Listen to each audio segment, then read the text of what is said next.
ओम नमस्कार।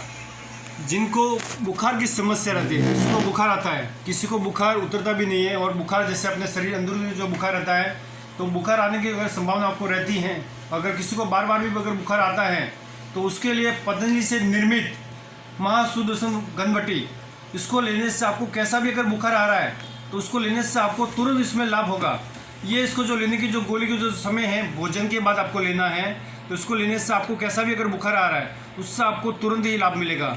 और जैसे आप योग प्राणायाम में जैसे भस्त्रिका है, कपालभाति है और अनुलोम विलोम है, अगर आप ये सभी प्राणायाम करते हैं तो आपकी ऐसी भी इम्यूनिटी और रोग प्रतिरोधक क्षमता बढ़ जाती है, और इससे आपको कभी भी बुखार आने की संभावना नहीं बढ़ती है। तो ये महासुदर्शन घनवटी है, इसको लेने से आपकी बुखार की कैसी भी समस्या है वो आपकी ठीक हो जाएगी।